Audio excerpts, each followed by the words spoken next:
नमस्कार, आप देख रहे हैं न्यूज़ वन इंडिया। मैं हूं आपके साथ ऋतु तोमर और उत्तर प्रदेश विशेष की शुरुआत करेंगे इस वक्त की बड़ी खबर के साथ, जो कि लखनऊ से है, जहां पर कोरोना वैक्सीनेशन में भी बजा यूपी का डंका। कोरोना नियंत्रण के बेहतर मैनेजमेंट के बाद फिर रचा इतिहास। देश के टॉप 2 राज्यों में शामिल हुआ उत्तर प्रदेश। बेहतर फील्ड मैनेजमेंट से यूपी ने फिर कीर्तिमान रचा है। मैनेजमेंट के लिए स्वास्थ्य मंत्रालय और नीति आयोग ने तारीफ की है उत्तर प्रदेश की। पहले चरण में कर्नाटक के बाद यूपी में सबसे ज्यादा टीकाकरण हुआ, तो यूपी ने 22,643 लोगों का टीकाकरण कर दूसरा स्थान हासिल किया है देश में। केंद्रीय स्वास्थ्य मंत्रालय द्वारा देश के सभी राज्यों के साथ वैक्सीनेशन को लेकर ऑनलाइन बैठक में वैक्सीनेशन को लेकर यूपी की तैयारियों व टीकाकरण केंद्रों पर केंद्र सरकार की गाइडलाइन के बेहतर अनुपालन की खूब प्रशंसा की गई। ये भी बताया गया कि यूपी ने कोरोना नियंत्रण के क्षेत्र में मिसाल पेश की है और अब टीकाकरण व उसके प्रबंधन के क्षेत्र में भी सबसे बेहतर शुरुआत की है उत्तर प्रदेश ने। बताया गया कि टीकाकरण से पूर्व की लगातार कवायद, जिसमें फ्रंट लाइन वर्कर्स की ट्रेनिंग व केंद्र व्यवस्था शामिल है, की वजह से ही यूपी में पहले चरण का 71% वैक्सीनेशन हो गया है। तो आलोक राय, असिस्टेंट एडिटर, इस वक्त हमारे साथ जुड़े हुए ज्यादा जानकारी के साथ। आलोक, जिस तरीके से अगर उत्तर प्रदेश की बात यहाँ पर की जाए तो कोरोना काल में कई बार तारीफ हो चुकी है उत्तर प्रदेश की और साथ ही सरकार की, जिस तरीके से कोरोना को तो नियंत्रित किया ही, लेकिन उसके साथ ही सबसे ज्यादा टेस्टिंग यूपी में हुई। लेकिन अब बात अगर टीकाकरण की जाए तो उसमें भी मैनेजमेंट को लेकर यूपी की खूब तारीफ हुई है। जी बिल्कुल, देखिए, देखा जाए तो उत्तर प्रदेश के लिए बड़ी उपलब्धि है, क्योंकि जिस तरह से कोरोना का संक्रमण शुरू हुआ था पूरे देश में, साथ साथ उत्तर प्रदेश में भी, तो जिस तरह से योगी सरकार ने यहाँ पर काम किया, जिस तरह से कोरोना को रोकने के लिए फील्ड मैनेजमेंट किया योगी सरकार ने और उत्तर प्रदेश सरकार ने, और उसके अलावा जिस तरह से उसके लिए हॉस्पिटल की व्यवस्था की, चाहे इंफ्रास्ट्रक्चर बढ़ाया, चाहे जो है फ्रंट लाइन वर्कर्स को ट्रेनिंग दिया, चाहे कोविड अस्पताल, डेडिकेटेड कोविड हॉस्पिटल बनाए गए, उसकी पूरे देश में तारीफ हुई। कई राज्यों ने उत्तर प्रदेश से यहाँ का मॉडल भी मांगा था, तो कुल मिलाकर एक बड़ी उपलब्धि रही उत्तर प्रदेश के लिए। और दोबारा फिर एक बड़ी उपलब्धि अब आई है वैक्सीनेशन को लेकर के, क्योंकि अगर बात करें देश के टॉप 2 राज्यों में तो उत्तर प्रदेश शामिल हो गया। हालांकि कर्नाटक पहले नंबर पर जरूर है, लेकिन अगर देखा जाए तो कर्नाटक और उत्तर प्रदेश की आबादी में बहुत बड़ा अंतर है, जमीन आसमान का फर्क है दोनों राज्यों में। तो देखा जाए तो कुल मिलाकर एक बड़ी बेहतरीन व्यवस्था थी उत्तर प्रदेश सरकार की, और इसकी केंद्रीय स्वास्थ्य मंत्रालय के साथ साथ नीति आयोग ने भी प्रशंसा की कि जिस तरह से यहाँ पर ट्रेनिंग दी गई फ्रंटलाइन जो वॉरियर्स थे कोरोना के, इसके अलावा जो डॉक्टरों की ट्रेनिंग हुई, इसके अलावा जो मैनेजमेंट रहा, चाहे वो स्टोरेज की व्यवस्था हो, चाहे वो वैक्सीनेशन की, चाहे फ्रंटलाइन जो टीकाकरण हुआ है वर्कर्स को उसकी, तो तमाम तरह से प्रशंसाएं मिली हैं उत्तर प्रदेश सरकार को। और खासकर जो योगी मॉडल रहा है उत्तर प्रदेश का, इसकी बहुत सराहना हुई है। केंद्र के साथ साथ कई राज्यों ने भी सराहना की और अपने यहाँ इस मॉडल को लागू किया, तब जाकर कई राज्यों में जो है कोरोना का प्रसार रुका, थमा। तो कुल मिलाकर एक बड़ा प्रयास रहा सरकार का और बहुत ही गंभीर प्रयास किया गया, जिसके नतीजे बेहद सफल रहे। बिल्कुल, और आलोक, सबसे बड़ी बात यह भी कि पहले चरण का 31% वैक्सीनेशन यूपी में हो भी गया है।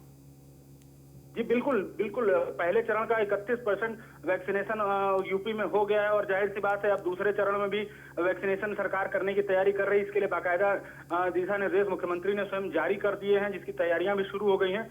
कुल मिलाकर सरकार का जो मैनेजमेंट रहा है, चाहे वो कोरोना संक्रमण के शुरुआती दिनों की बात हो या फिर अब वैक्सीनेशन की बात हो, बेहतर रहा है, बेहतर सामंजस्य रहा है। जहां एक तरफ मुख्यमंत्री टीम एलेवन की बैठक में रोज समीक्षा करते थे कोविड को लेकर के, इसके साथ अधिकारियों को दिशा निर्देश देते थे, वहीं तमाम अधिकारी जो है फील्ड में जाकर उसको जो है काम में लाते थे, उस जिम्मेदारियों का निर्वहन करते थे। तो इसी की वजह से उत्तर प्रदेश कोरोना से जो है अब लगभग मुक्त होने की कगार पर है। वैक्सीन भी आ गई, वैक्सीनेशन चला, तो जाहिर सी बात है संक्रमण के जो आंकड़े हैं वो भी लगातार उत्तर प्रदेश में कम होते जा रहे हैं। जी, और आलोक, यहाँ पर सबसे बड़ी बात यह कि जब मुख्यमंत्री योगी आदित्यनाथ ने मुख्यमंत्री का पद संभाला था तो कई सवाल खड़े हुए थे उनकी योग्यता को लेकर, और ये बात भी सामने आई थी कि किस तरह से आखिर व्यवस्था बनाएंगे वो यूपी में। लेकिन जिसके बाद अगर देखें तो कई मोर्चों पे यूपी ने खुद को सबसे बेहतर साबित किया है, और सबसे बड़ी बात यह कि खुद मुख्यमंत्री योगी आदित्यनाथ ने यह साबित किया है कि वो बेहतर मुख्यमंत्री भी है। देखिए, निश्चित रूप से 2017 में जब मुख्यमंत्री के रूप में योगी आदित्यनाथ ने शपथ ली थी इतने बड़े राज्य के सीएम की, तो बहुत सारी चुनौतियां थी, बहुत सारे सवाल थे, विपक्ष भी लगातार हमलावर था, चाहे वो मुख्यमंत्री की योग्यता को लेकर हो, चाहे उन बीजेपी के कामकाज को लेकर हो। लेकिन मुख्यमंत्री के रूप में योगी आदित्यनाथ ने लगातार कार्य किया है और कहीं ना कहीं विरोधियों की आवाज को दबाने का भी प्रयास किया है, कुंद कर दिया है, क्योंकि विरोधियों के पास अब कोई सवाल नहीं बचे हैं जो उठाए जा सके, वाजिब सवाल नहीं है, क्योंकि सरकार लगातार काम कर रही है, चाहे अपराधियों पर कार्रवाई को लेकर के हो, चाहे माफियाओं के अवैध संपत्ति पर बुलडोजर चलाने का हो, या उनको सील करने का हो, या उनको जेल भेजने का हो, चाहे अपराधियों का एनकाउंटर करने का हो। तो कुल मिलाकर कानून व्यवस्था की स्थिति पर जहां सरकार ने काम किया, वहीं दूसरी तरफ भ्रष्टाचार पर भी सरकार ने लगातार अंकुश लगाया है। भ्रष्टाचार पर जीरो टॉलरेंस का बहुत बड़ा असर उत्तर प्रदेश में देखने को मिल रहा है। सरकार लगातार भ्रष्टाचारियों पर कार्रवाई कर रही है। कुल मिलाकर सरकार ने विरोधियों के सवालों का जवाब देने का भी काम किया है, विपक्ष के सवालों को भी जवाब देने का काम किया, और चुनौतियों से पार पाने के लिए सरकार लगातार काम कर रही है और ये करके सरकार लगातार दिखा रही है। जी ठीक, आलोक बने रहिए आप हमारे साथ, आगे और भी अपडेट लेंगे आपसे। तो केंद्रीय स्वास्थ्य मंत्रालय के आंकड़े आपको बता देते हैं। कर्नाटक की अगर बात की जाए तो 36,888 है। उत्तर प्रदेश में 22,643 लोगों का टीकाकरण किया जा चुका है। ओडिशा की अगर बात की जाए तो यहाँ पर आंकड़ा 22,579 है। पश्चिम बंगाल में ये 11,588 पर पहुंचा है। और आंध्र प्रदेश की अगर बात की जाए तो 9,758 है। जिन लोगों का टीकाकरण हुआ है उसका आंकड़ा हम आपको बता रहे हैं राज्यों का। तो कर्नाटक सबसे आगे है और दूसरे नंबर पर उत्तर प्रदेश है। कर्नाटक में 36,888 और वहीं उत्तर प्रदेश में 22,643। तीसरे नंबर पर उड़ीसा है 22,579 और उसके साथ ही पश्चिम बंगाल की अगर बात की जाए तो 11,588 पर और आंध्र प्रदेश 9,758 लोगों का टीकाकरण हो चुका है आंध्र प्रदेश में। तो एक बार फिर से उत्तर प्रदेश ने खुद को साबित किया कि किस तरह से मैनेजमेंट को लेकर उत्तर प्रदेश अपने आप में देश के सभी राज्यों में बेहतर है। तो आलोक लगातार हमारे साथ जुड़े हुए हैं, असिस्टेंट एडिटर आलोक। लेकिन एक बात तो है, उत्तर प्रदेश भले ही यहाँ पर कई मोर्चों पर खुद को साबित कर चुका हो, मुख्यमंत्री योगी आदित्यनाथ ने भी खुद को साबित किया है एक बेहतर मुख्यमंत्री के रूप पर, लेकिन सबसे बड़ी बात कि उनके वो 11 रत्न, टीम 11 भी रत्नों से कम नहीं है। देखिए, निश्चित रूप से मुख्यमंत्री ने जैसे ही उत्तर प्रदेश में कोरोना का संक्रमण शुरू हुआ, जैसे ही अलार्मिंग बेल बजी कोरोना को लेकर के जो है तमाम दिशा निर्देश आने शुरू हुए, तो मुख्यमंत्री ने फौरन एक टीम 11 का गठन किया। इसी बात के लिए टीम 11 का गठन किया गया था ताकि उत्तर प्रदेश जैसे बड़े राज्य में कोरोना को हर हाल में रोका जाए, इसके प्रसार को रोका जाए, इसके संक्रमण को कम किया जाए और लोगों की जान को बचाया जाए। साथ ही साथ उत्तर प्रदेश में स्वास्थ्य सुविधाओं में भी तमाम इजाफे किए गए, इसके लिए भी टीम 11 लगातार काम कर रही थी। मुख्यमंत्री रोज टीम 11 की बैठक लेते थे, उसमें दिशा निर्देश जारी होते थे, उसमें समीक्षा होती थी, कहां पे क्या कमियां हैं, इसको लेकर के तमाम कार्य किए गए और लगातार ये काम अभी भी जारी है। सबसे बड़ी बात है कि टीम 11 अभी भी काम कर रही है, मुख्यमंत्री लगातार इसकी बैठक कर रहे हैं रोजाना, और ये टीम 11 लगातार काम कर रही है कि अधिकारियों से सामंजस्य बिठाना हो, चाहे वहां का फील्ड विजिट करना हो, वहां पे दौरा करना हो, बजट एलोकेशन करना हो, क्या कमियां हैं उसको दुरुस्त करना हो। कुल मिलाकर टीम 11 का रोल एक बहुत ही महत्वपूर्ण रहा है, खासकर इस काल में। और मुख्यमंत्री लगातार, क्योंकि स्वयं इसकी बैठक लेते रहे हैं, मुख्यमंत्री के प्रति अधिकारी लगातार जवाब दे रहे हैं, तो टीम 11 की भूमिका भी बहुत बड़ी रही और महत्वपूर्ण रही है इस कोरोना काल में। जी बिल्कुल आलोक, बहुत शुक्रिया आपका तमाम जानकारी के लिए। तो केंद्र स्वास्थ्य मंत्रालय ने आंकड़े भी जारी किए जिसमें कर्नाटक सबसे ऊपर रहा और उत्तर प्रदेश दूसरे नंबर पर रहा।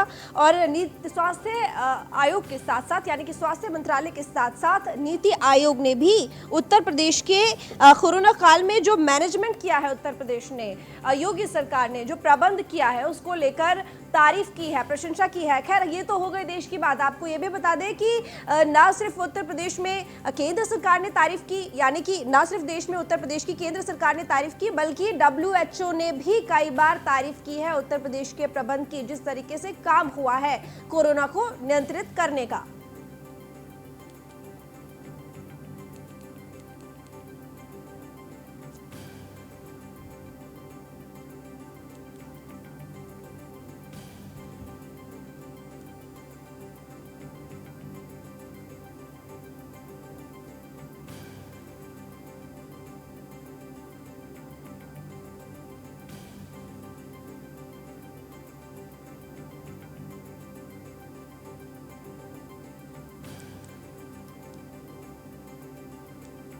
बता दें आपको, केंद्रीय स्वास्थ्य मंत्रालय द्वारा देश के सभी राज्यों के साथ वैक्सीनेशन को लेकर ऑनलाइन बैठक की गई थी, जिसमें वैक्सीनेशन को लेकर यूपी की तैयारियों व टीकाकरण केंद्रों पर केंद्र सरकार की गाइडलाइन के बेहतर अनुपालन की भी खूब प्रशंसा की गई है। ये भी बताया गया कि यूपी ने कोरोना नियंत्रण में के क्षेत्र में मिसाल पेश की है और अब टीकाकरण व उसके प्रबंधन के क्षेत्र में भी सबसे बेहतर शुरुआत उत्तर प्रदेश ने की।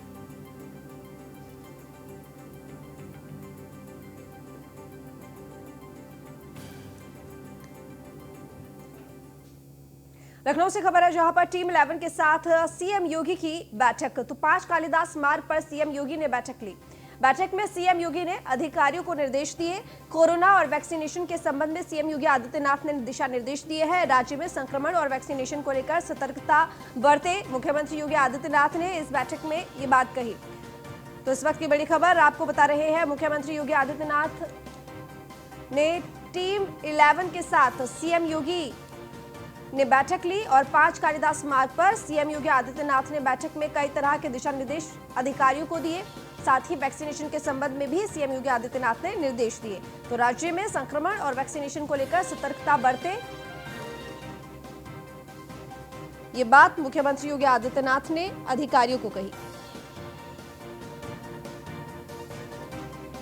तो ये तस्वीरें टीम 11 के साथ बैठक की आपको बता दें कि प्रतिदिन टीम 11 के साथ मुख्यमंत्री योगी आदित्यनाथ बैठक करते हैं, जिसमें कोरोना को लेकर क्या कुछ अपडेट है, ना सिर्फ कोरोना को लेकर बल्कि जो भी सरकारी योजनाएं चल रही हैं उन सब को लेकर अपडेट लेते हैं और साथ ही कड़े दिशा निर्देश भी उनको लागू करने के लिए या उनसे संबंधित किसी भी परेशानी के लिए दिए जाते हैं अधिकारियों को। तो कहीं ना कहीं जमीनी तौर पर किस तरीके से काम हो रहा है और ना सिर्फ आदेश दे दिया है बल्कि आदेश के बाद आगे क्या कुछ कार्रवाई चल रही है, क्या प्रक्रिया चल रही है, क्या स्टेटस है, क्या अपडेट है, ये सारी जानकारी टीम 11 के साथ इस बैठक में मुख्यमंत्री योगी आदित्यनाथ अपने अधिकारियों से लेते हैं और साथ ही कई तरह के दिशा निर्देश उनको उन्हीं योजनाओं के क्रियान्वयन के लिए देते हैं।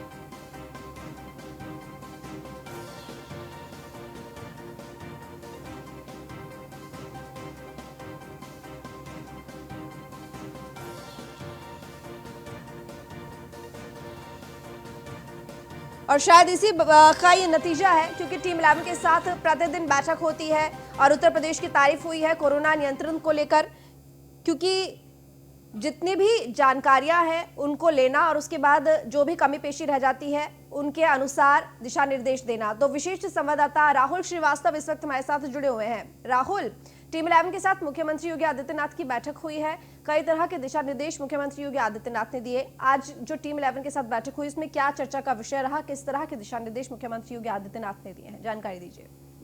देखिए, निश्चित तौर पर आपने एक बात कही थी कि टीम 11 की बैठक की वजह से ही उत्तर प्रदेश में जो कोरोना का नियंत्रण हुआ है वो बिल्कुल सही है, क्योंकि लगातार टीम 11 के साथ जो सीएम योगी के साथ बैठक करते हैं उसमें पिछले 24 घंटे में उत्तर प्रदेश के क्या हालात रहे हैं, कितने कोरोना के मरीज मिले हैं और अगले 24 घंटे में सरकार की क्या रणनीति रहेगी, किस स्तर पर काम करना है, इन तमाम चीजों पर चर्चा हुई। जब से कोविड शुरू हुआ था, जब से संक्रमण फैला था उत्तर प्रदेश में, पूरे देश में, सीएम योगी आदित्यनाथ ने टीम 11 गठन किया था और लगातार वो समीक्षा कर रहे थे। शायद यही वजह है कि WHO तक ने तारीफ की उत्तर प्रदेश सरकार की, किस तरह से कोरोना संक्रमण को रोकने में उत्तर प्रदेश सरकार कामयाब हुई है, ना संक्रमण रोकने में बल्कि अब जिस तरह से कोरोना वैक्सीनेशन हो रहा है उसमें भी सरकार इसी तरह से समीक्षा कर रही है, किस तरह से काम करना है, किस तरह से कोई दिक्कत ना है। तो इन तमाम चीजों को लेकर समीक्षा होती है। इसके अलावा जो किसानों को लेकर जो इस समय आंदोलन है, तो किसानों को कोई दिक्कत ना हो, सीएम योगी आदित्यनाथ इसका निर्देश दे रहे हैं।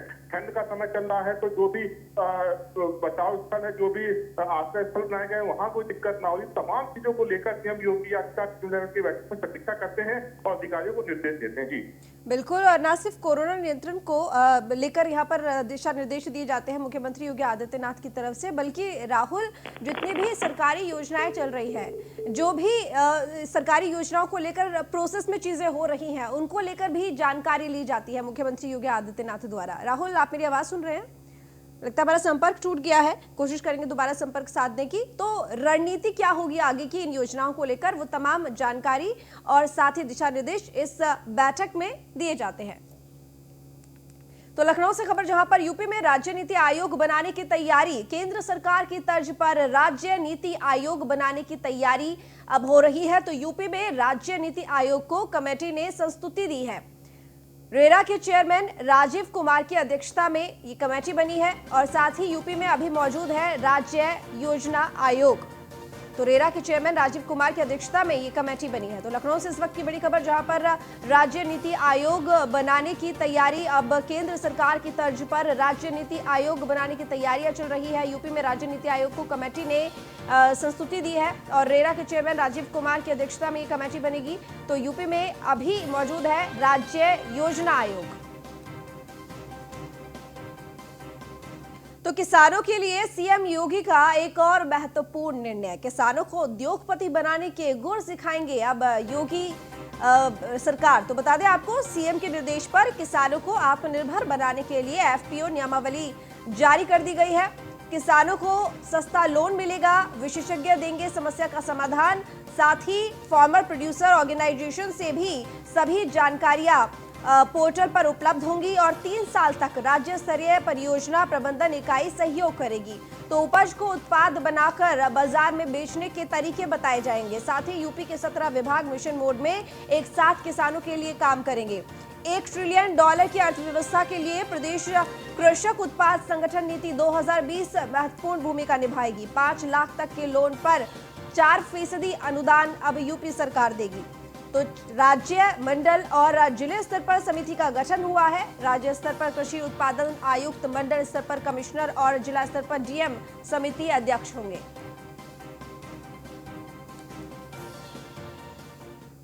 तो अब आपको बताते हैं वो 17 विभाग कौन से होंगे जो कि मिशन स्तर पर मदद करेंगे किसानों की। तो एफपीओ की मदद होगी और बता दें कि कृषि विभाग, उद्यान एवं खाद्य प्रसंस्करण विभाग, पशुधन विभाग, ग्राम्य विकास विभाग, साथ ही राज्य औषधि पादप बोर्ड, मत्स्य पालन विभाग, दुग्ध विकास विभाग, जल संसाधन विभाग, वन पर्यावरण एवं जलवायु परिवर्तन विभाग, समाज कल्याण विभाग, पंचायती राज विभाग, शुष्क लघु और मध्यम उद्यम विभाग और साथ ही रेशम विभाग, लघु सिंचाई एवं भूजल विभाग, परती भूमि विकास, कृषि शिक्षा एवं कृषि शोध और उत्तर प्रदेश कृषि विविधीकरण परियोजना में शामिल होंगे। ये वो 17 विभाग हैं जो कि किसानों की मदद करेंगे उनको व्यवसाय बनाने में, वो भी मिशन मोड पर।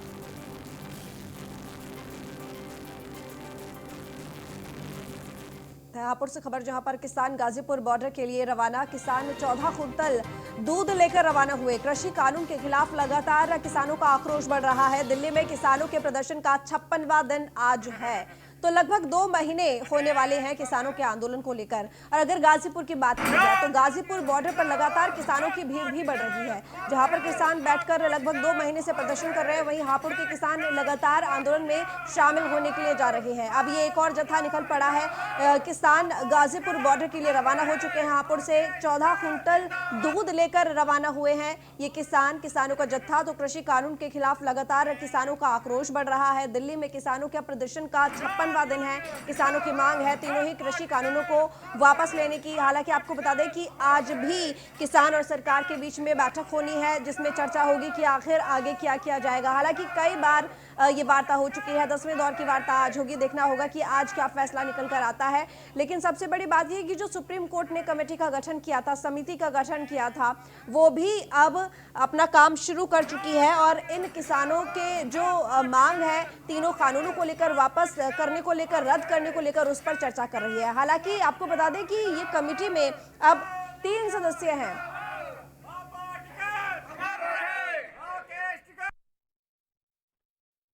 गाजीपुर के लिए ऐसा है, इसमें जो है हम जो है गांव ददारा से हर तीसरे दिन 10 से 12, 13 या 14 कुंटल दूध पहुंचाते हैं।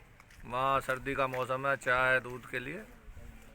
क्या क्या मांगे हैं किसान की? मांग तो एक ही है किसान की, और तो कोई मांग ही ना। काले कानून वापस लो, वापस ले लो, सरकार अपना काम करे, किसान अपना खेत में काम करे, और कोई मांग ही ना है इससे अलावा। किसान यूनियन का जत्था हमारा गाजीपुर बॉर्डर के लिए रवाना हो रहा है ग्राम ददारा से। क्या सामग्री आप लेके जा रहे हो? हम जो है दूध लेके जा रहे हैं और हर तीसरे जहाँ दूध पहुँचा रहे हैं वहाँ पर। क्या क्या मांगे हैं किसान की? किसान की जो मांगे हैं, जब तक ये हमारी ये काले कानून, काले बिल ये वापस नहीं होते, जब तक जो हम संघर्ष करते रहेंगे, चाहे हमें 6 महीने हो जाए, साल भर हो जाए। एटा से खबर है जहां पर डीजी जेल आनंद कुमार ने डिप्टी जेलर को सस्पेंड कर दिया है। जेल अधीक्षक और जेलर को कारण बताओ नोटिस भी जारी किया गया है। डीआईजी आगरा द्वारा सौंपी रिपोर्ट के आधार पर कार्रवाई की जाएगी। एटा जिला जेल से फोन पर रंगदारी मांगने का ये पूरा मामला है, जिसमें कारण बताओ नोटिस भी जारी किया गया है। तो एटा से खबर है जहां पर डीजी जेल आनंद कुमार ने डिप्टी जेलर को सस्पेंड कर दिया है। तो डीजी ने यानी कि डीजी जेल आनंद कुमार ने डिप्टी जेलर को सस्पेंड किया और जेल अधीक्षक और जेलर को कारण बताओ नोटिस भी जारी किया गया है। तो डीआईजी आगरा द्वारा रिपोर्ट सौंपी गई और उसी के आधार पर कार्रवाई की जाएगी। तो एटा जिला जेल से फोन पर रंगदारी मांगने का ये मामला है।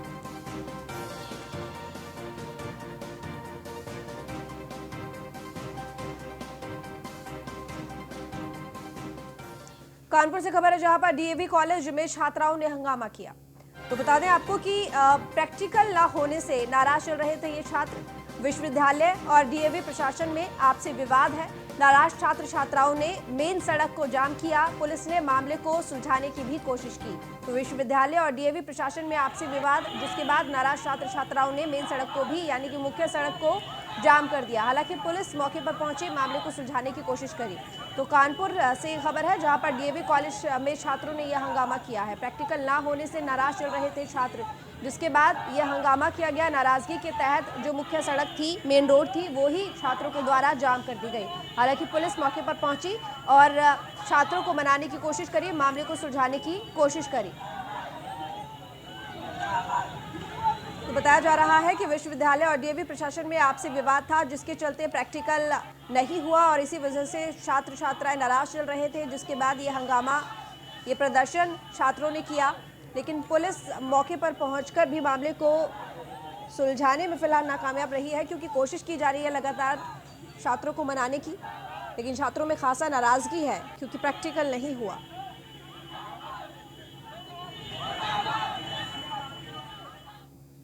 तो बुलंदशहर में वेब सीरीज तांडव का विरोध। हिंदूवादी संगठन कार्यकर्ताओं ने फूका पुतला। फिल्म अभिनेता सैफ अली खान का पुतला फूका गया है विरोध में। तो काला आम चौराहे पर सैफ अली खान का पुतला फूका गया। डायरेक्टर अली अब्बास जफर के निर्देशन में वेब सीरीज तांडव बनी है। 15 जनवरी को अमेजन प्राइम वीडियो पर सीरीज रिलीज हुई थी। तो सीरीज में हिंदू देवी देवताओं के अपमान पर देश भर में जगह जगह विरोध किया जा रहा है। और ये जो तस्वीर हम आपको दिखा रहे हैं, ये बुलंदशहर की तस्वीर है, जहां पर सैफ अली खान जो कि इस वेब सीरीज में मुख्य भूमिका पर हैं, उनके पुतले को फूंका गया। फिलहाल इस बुलेटिन में इतना ही। देखते रहिए न्यूज़ 1 इंडिया।